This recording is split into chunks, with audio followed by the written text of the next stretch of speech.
نحمده ونصلي على رسوله الكريم أما بعد فأعوذ بالله من الشيطان الرجيم بسم الله الرحمن الرحيم قال الله تبارك وتعالى في القرآن المجيد والفرقان الحميد ألف لام ميم ذلك الكتاب لا ريب فيه هدى للمتقين صدق اللہ العظیم۔ معزز بزرگوں، دوستوں اور عزیز ساتھیوں، ابھی ربیع الاول کا مہینہ چل رہا ہے اور اس مہینے میں کثرت سے جلسے آپ علیہ السلام کی سیرت کا بیان، آپ کی زندگی کی ترتیب،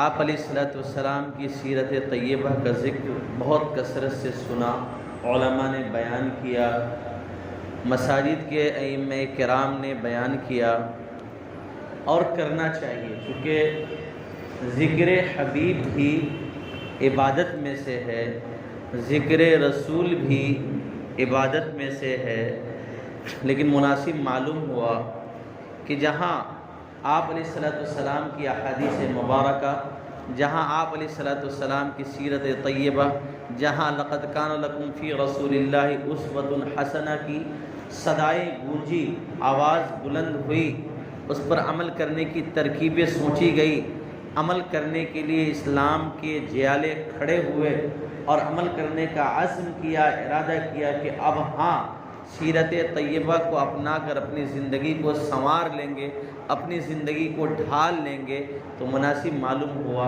کہ اس موقع پر خاص قرآن مجید کا بھی تذکرہ آ جائے کہ جہاں سیرت کا ذکر ہو، جہاں نبی کا ذکر ہو، اگر قرآن کا ذکر آ جائے، قرآن پر عمل کا ذکر آ جائے، تو نبی نے تو کہا تھا کہ میں جا رہا ہوں وَتَرَكْتُ فِيكُمْ، اور تمہارے اندر چھوڑ رہا ہوں سنتی، اپنی سنت کو، اپنے طریقے کو، وَكِتَابَ اللَّهِ، اللہ کی کتاب کو، کہ جب تک دونوں کو تھامے رکھو گے لن تضلوا، تم گمراہ نہیں ہو سکتے۔ تو پہلا ذکر تو آ گیا، آپ نے سن لیا، اب دوسرا ذکر قرآن مجید کا ہے۔ قرآن مجید کے پہلے پارے میں ہم پڑھتے ہیں الف لام میم۔ الف لام میم اس کا معنی اللہ کو معلوم ہے، ذالک الکتاب لا ریب فیہ، اللہ کہہ رہا ہے کہ میں نے ایسی کتاب اتاری ہے، ایسا کلام اتارا ہے، ایسی بات اتاری ہے، ایسے میسیجز اتارے ہیں، ایسے پیغامات اتارے ہیں، ایسے واقعات بیان کیے ہیں، ایسا اعجاز پیش کیا ہے، ایسا معجزہ پیش کیا ہے، لا ریب فیہ، لا ریب فیہ، اس میں شک تو کیا، شک کا شک بھی داخل نہیں ہو سکتا، شک کی گنجائش نہیں ہو سکتی، اور یہ کیا ہے؟ یہ قرآن مجید ہے۔ یہ کیا ہے؟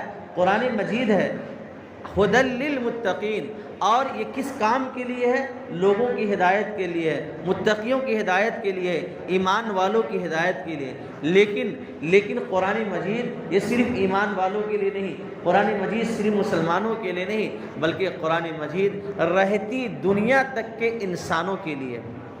اللہ تبارک و تعالیٰ نے قرآن مجید کو نازل فرمایا جب آپ صلی اللہ علیہ وسلم موجود ہیں، آپ پر وحی اتر رہی ہے، تب بھی اللہ تبارک و تعالیٰ کا پیغام وہاں عام ہے، ہاں خطاب خاص ہے۔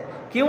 اس لیے کہ قرآن مجید کو جس ماحول میں، جس علاقے میں، جن لوگوں میں اتارا جا رہا ہے، وہ عربی زبان کو، عربی زبان کی فصاحت کے ساتھ، بلاغت کے ساتھ، اعجاز کے ساتھ، اسلوب کے ساتھ، اتناب کے ساتھ، حسن کلام کے ساتھ، حسن ترتیب کے ساتھ، تمام چیزوں کو گھیر کر وہ عرب کے لوگ، وہ فصاحہ، وہ بلاغہ، زبان کے اندرونی کیفیت کے ساتھ، زبان کی اونچ نیچ کو، زبان کی فصاحت و بلاغت کو، ان کا حال یہ تھا، جوہلائے عرب کا حال یہ تھا، مکہ کے لوگوں کا حال یہ تھا، کفار مکہ کا حال یہ تھا، جب وہ بات کرتے تھے تو شعر و شاعری میں بات کرتے تھے، جب وہ بات کرتے تھے ان کی بات کو آپ سنتے رہے، وہ کلام پیش کرتے تھے، وہ شیرینی انداز ہوتا تھا، ان کا بچہ بھی فصیح کلام بولتا تھا، ان کا بڑا بھی بولتا تھا، ان کا بوڑھا بھی بولتا تھا۔ اللہ تبارک و تعالیٰ نے ان حالات میں ان لوگوں میں کس چیز کو نازل فرمایا؟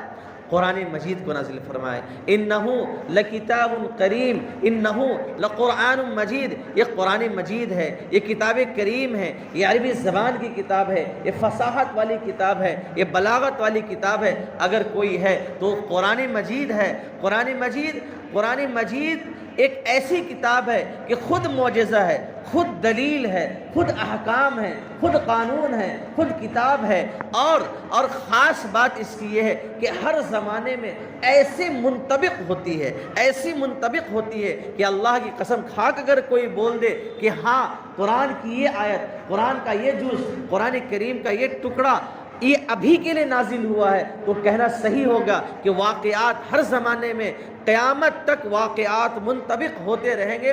قرآن مجید وہ کتاب ہے، دنیا کا کوئی ایسا قانون آپ نہیں بتا سکتے، کسی ملک کا کوئی ایسا قانون نہیں بتا سکتے جس میں رد و بدل، تحریف، امینڈمنٹ کی ضرورت نہ پڑتی ہو، لیکن قرآن مجید ایک ایسی کتاب ہے جن میں امینڈمنٹ کی گنجائش ہی نہیں ہے۔ کیوں؟ اس لیے کہ قرآن مجید ایک قانون کی کتاب ہے، اور دنیا کے جو قوانین ہوتے ہیں انسانی حالات کو دیکھ کر، انسانی چیزوں کو، سچویشن کو بدلنے کے، حالات کے بدلنے کے اعتبار سے قوانین بدلے جاتے ہیں، قوانین ترتیب دیے جاتے ہیں۔ لیکن قرآن مجید ان اعتبار سے نازل نہیں ہوا۔ قرآن نازل ہوا فطرت پر، قرآن نازل ہوا فطرت پر، قرآن نازل ہوا اکارڈنگ ٹو نیچر، انسانی نیچر کے اعتبار سے قرآن مجید کیا ہوا؟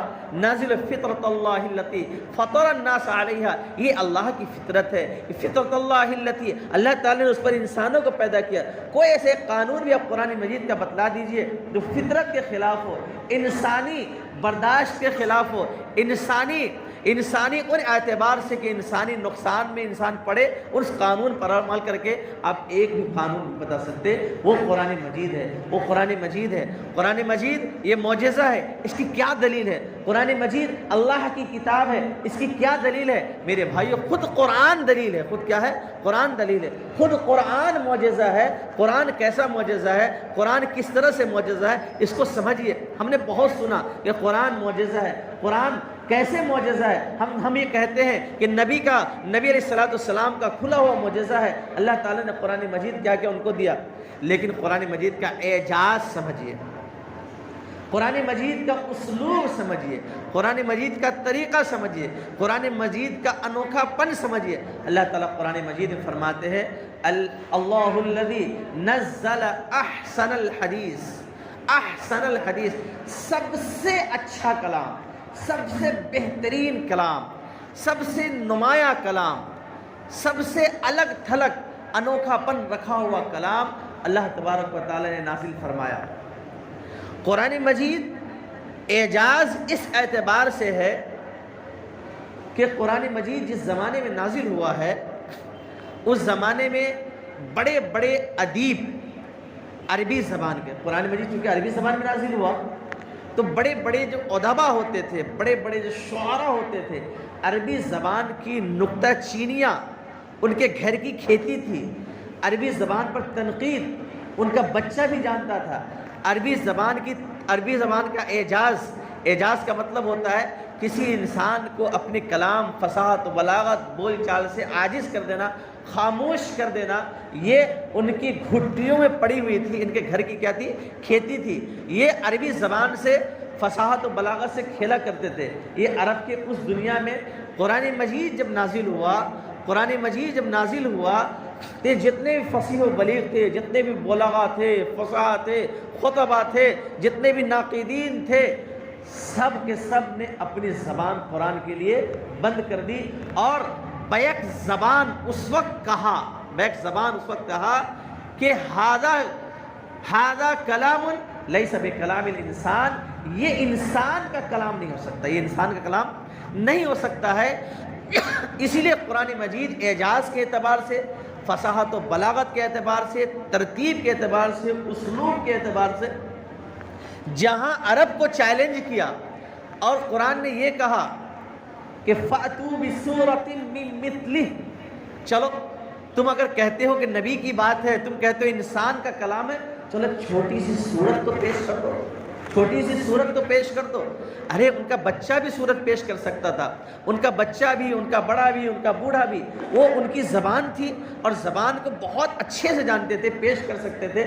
لیکن انہوں نے وہ پیش تو کر سکتے ہی نہیں تھے، انہوں نے پیش تو نہیں کیا.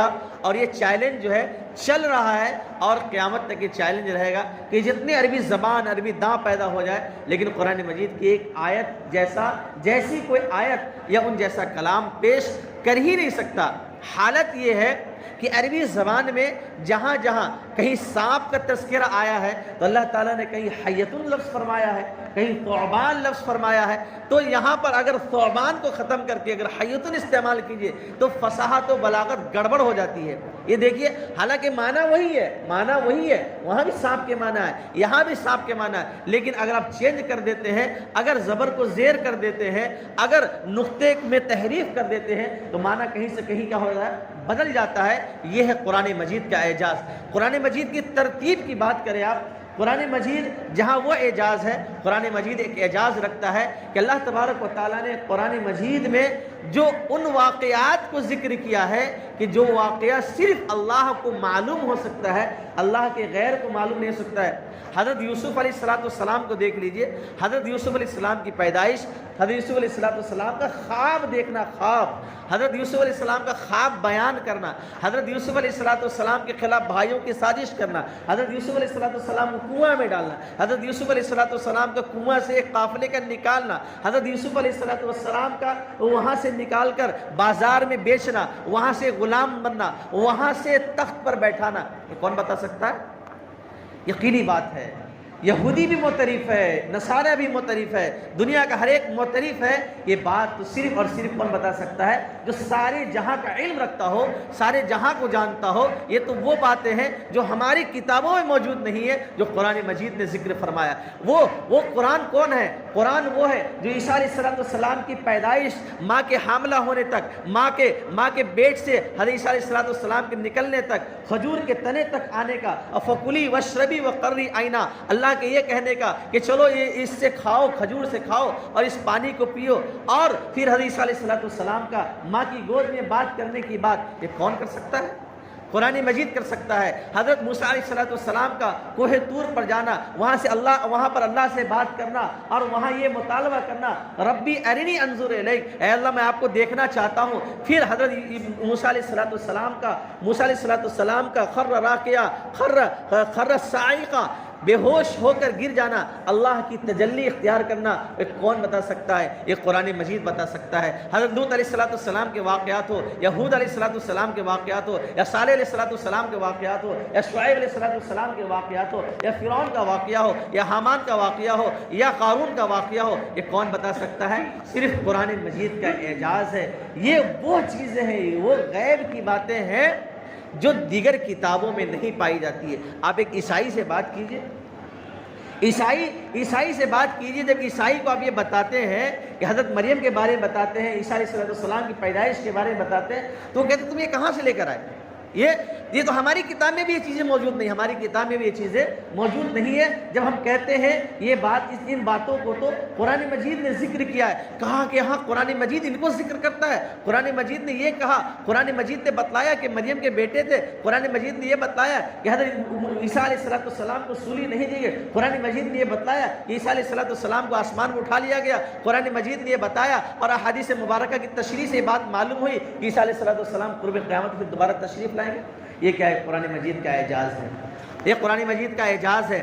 جہاں فصاحت و بلاغت میں معجز ہے، جہاں فصاحت و بلاغت، جہاں ادب میں قرآن مجید کا اعلیٰ مقام ہے، جس مقام تک کوئی کلام نہیں پہنچ سکتا.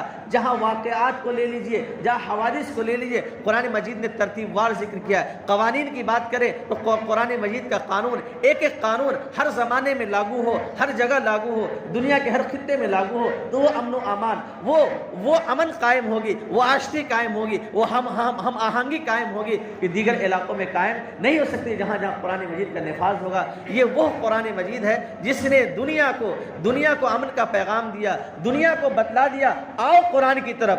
یہدی ان ھذا القرآن یہدی للتی ہی اقوم، یہ سیدھے راستے ہی بتلاتی ہے، صحیح راستے ہی بتلاتی ہے، اطمینان کے راستے ہی بتلاتی ہے، ہدایت کے راستے ہی بتلاتی ہے، یہ طریق مستقیم بتاتی ہے، صراط مستقیم بتاتی ہے، سواء السبیل بتاتی ہے۔ یہاں نہ ڈیویشن ہے، یہاں نہ کجی ہے، یہاں نہ کجروی ہے، یہاں نہ کھوٹ ہے، یہاں نہ شبہ ہے، یہاں نہ شبہ کی گنجائش ہے۔ یہ وہ کلام دم پاک صاف ستھرا ہے۔ لا یأتیہ الباطل من بین یدیہ ولا من خلفہ تنزیل من حکیم حمید۔ ارے قرآن تو وہ ہے جس کے دائیں بائیں ہر طرح سے حفاظت ہوتی، باطل کدھر سے بھی نہیں آ سکتا۔ باطل نے بہت کوشش کی، غیروں نے بہت کوشش کی، قرآن مجید کی تحریف کی کوشش کی۔ لا یأتیہ الباطل، قرآن نے انکار کیا، قرآن نے کہہ دیا ایسا نہیں ہو سکتا۔ تنزیل من حکیم حمید، ارے اس کو نازل کرنے والا کون ہے؟ حکیم ہے، حکمت رکھنے والا، حمید تمام تعریف رکھنے والا، وہ اللہ رب العزت کی ذات ہے کہ اللہ تبارک و تعالیٰ نے اس قرآن مجید کو نازل کیا۔ اور اللہ تعالیٰ نے خود قرآن مجید فرمایا فاتوا بسورۃ من مثلہ، لے آؤ اس جیسا کلام تو لے کر آؤ۔ اللہ تبارک و تعالیٰ نے قرآن مجید فرمایا یہ قرآن مبارک ہے۔ اللہ تعالیٰ نے قرآن مجید فرمایا کہ فی لوح محفوظ، یہ قرآن مجید لوح محفوظ میں ہے۔ قرآن مجید ہے، قرآن کریم ہے، قرآن حکیم ہے، یہ فرقان ہے۔ تبارک الذی نزل الفرقان، یہ فرقان ہے، حق اور باطل کے درمیان فرق پیدا کرنے والا اگر کوئی کتاب ہے تو قرآن مجید ہے میرے بھائیوں۔ اس لیے قرآن مجید کے بارے میں خود اللہ تعالیٰ نے قرآن مجید میں دوسری دفعہ یا ایھا الذین آمنوا آمنوا، اے ایمان والے ایمان لاؤ، آمنوا بالرسول، رسول پر ایمان لاؤ، والکتاب الذی نزل، اور اس کتاب پر ایمان لاؤ جو اللہ تبارک و تعالیٰ نے نازل فرمایا۔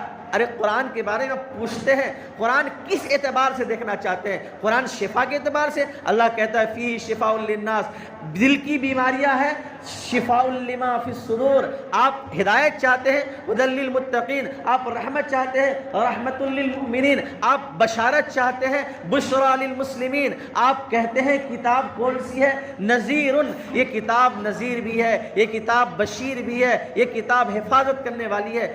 دنیا کی کوئی کتاب ایسی نہیں جو قرآن مجید کی مثل پیش کرے یا قرآن مجید جیسی ہو جائے۔ لیکن میرے بھائیوں، میرے ایمان والے دوستوں، بزرگوں، چھوٹے بھائیوں، بڑے بھائیوں، لیکن ہم نے کیا ہے؟ قرآن مجید کو پسے پش ڈال دیا ہے۔ نہ تو پڑھنے کی توفیق ہوتی ہے، نہ جاننے کی توفیق ہوتی ہے، نہ تفسیر کی توفیق ہوتی ہے۔ قرآن مجید وہ کتاب ہے کہ عربی زبان میں سب سے زیادہ تفسیر قرآن مجید کی ملتی ہے، اردو زبان میں تفسیر قرآن مجید کی ملتی ہے، دنیا کی ہر زبان میں اس کا ترجمہ ہو چکا ہے، دنیا کی تقریباً ہر زبان میں اس کی تفسیریں ہو چکی ہے۔ اگر ان تفاسیر کو جمع کرے تو لائبریریوں کی لائبریریاں بھر جائے۔ اگر دنیا میں کوئی کتاب ہے تو صرف اور صرف یہ مقام قرآن مجید کو ہے، اور کیوں نہ ہو اسی کو حاصل ہونا چاہیے۔ کیوں؟ اس لیے کہ ھذا کلام اللہ، یہ اللہ کا کلام ہے، لا کلام الانسان، یہ انسان کا کلام نہیں ہے۔ اس کی بات تو کرے، اس کی شیرینی کو بات تو کرے، یہ باوجود عربی زبان ہونے کے، باوجود عربی زبان کے نہ جاننے کے، باوجود غیر زبان کو جاننے کے، جب ایک بے پڑھا ہوا، ایک نہ جانا ہوا، عربی سے نہ آشنا انسان قرآن مجید کو پڑھتا ہے تو پڑھتا چلا جاتا ہے۔ اس کی خصوصیت میں یہ ہے، شعر و شاعری سننے میں آج کے ڈیٹ میں اگر میں تھوڑا بڑھ کے کہوں تو گانا سننے میں، ڈانس سننے میں، میوزک سننے میں مزہ آتا ہے لوگوں کو، لوگ ناچنا شروع کر دیتے ہیں۔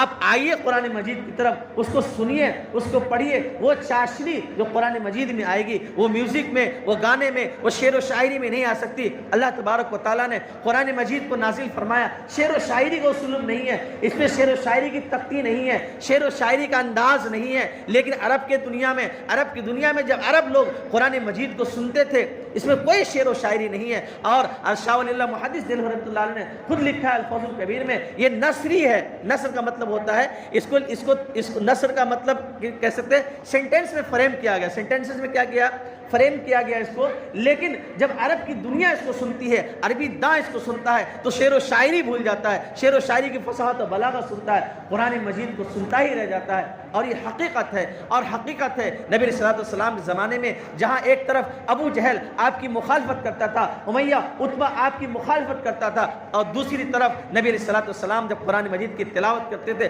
چھپ چھپ کر یہ کیا کرتے تھے، قرآن مجید کو سنتے تھے، کہتے تھے کہ ہمارا دل کھینچتا ہے، سننے میں چاشنی آتی ہے، مزہ آتا ہے۔ کون کہہ رہا ہے کفر کرنے والا، کون کہہ رہا ہے شرک کرنے والا، کون کہہ رہا ہے نبی کا مخالف کہہ رہا ہے کہ قرآن مجید سننے میں اس کی چاشنی، اس کی شیرینی کو جب سنتا ہوں تو میں مدہوش ہو جاتا ہوں۔ چوری چھپے سب لوگ سنتے تھے قرآن مجید کو، پھر جب ملاقات ہوتی تھی کہتے تھے دیکھ بھائی آج تو ملاقات ہو گئی لیکن کل سے مت آنا، کل سے مت آنا، تم نے کہا تھا نا کہ نبی کی بات نہیں سننا، نبی کا قرآن نہیں سننا، پھر سننے آئے ہو، پھر کل ہوتا ہے، پھر وہ لوگ وہی تینوں وہی چاروں کیا ہوتے ہیں، پھر الگ الگ چوری چھپے پھر کیا کرتے ہیں، نبی کی بات سنتے ہیں قرآن مجید۔ یہ ہے میرے بھائیو قرآن مجید، یہ کس کو ہلا رہا ہے، کس کا دل کو جھنجھوڑ رہا ہے، کس پر اثر انداز ہو رہا ہے؟ کفر مخالف، جس کے بارے میں اللہ تعالیٰ نے قرآن میں فرمایا جہنم میں جائے گا، وہ جہنمی ہے ابو جہل، جہنمی کا انکار نہیں کر سکتے قرآن مجید کا، طبع اللہ علی قلوبہم وعلی سمعہم وعلی ابصارہم، لیکن کس چیز کو سن رہا ہے؟ قرآن مجید کو سن رہا ہے میرے بھائیو۔ ہم اگر نہیں سنتے ہیں تو قرآن مجید کو نہیں سنتے ہیں۔ بھائیو ہم قرآن مجید کی طرف بڑھیں، جہاں احادیث مبارکہ کا سیرت طیبہ کا ذکر ہوا وہاں قرآن مجید کا ذکر کرنا بہت ضروری ہے۔ قرآن مجید سے دوری ہو رہی ہے۔ آپ کو ایک بات بتایا دیتا ہوں، قرآن مجید صرف ترجمے کے اعتبار سے نہیں، قرآن مجید فصاحت کے اعتبار سے، لغت کے اعتبار سے، اس کی ترتیب کے اعتبار سے، اس کی تنظیم کے اعتبار سے، اس کی متشابہات کے اعتبار سے، آیت ظاہرات کے اعتبار سے، اور قرآن مجید شان نزول کے اعتبار سے، اس کے حروف کے اعتبار سے، اس کے انداز کے اعتبار سے، اتنے ساری چیزیں اس کے اندر ہے کہ جو جس طرح سے اس میں غوطہ زن ہوگا اللہ تبارک و تعالیٰ وہی خزانہ اس کے ہاتھ میں ڈال دے گا۔ اور اتنی ساری الگ الگ انداز میں لاکھوں کروڑوں کتابیں لکھ دی جا چکی ہیں، کروڑوں کتابیں لکھ دی جا چکی ہیں۔ پڑھیے تو قرآن مجید کو۔ قرآن مجید ایک عربی زبان کو نہ جاننے والا پڑھتا ہے تو پڑھتا چلا جاتا ہے، کیوں اکتاہٹ نہیں ہوتی؟ کیوں؟ سوال ہے، اپنے آپ سے سوال کیجئے، یہ قرآن مجید پڑھنے سے اکتاہٹ کیوں نہیں ہوتی ہے؟ قرآن مجید اپنی طرف کیوں کھینچتا ہے؟ قرآن مجید کا کیا کرشمہ ہے؟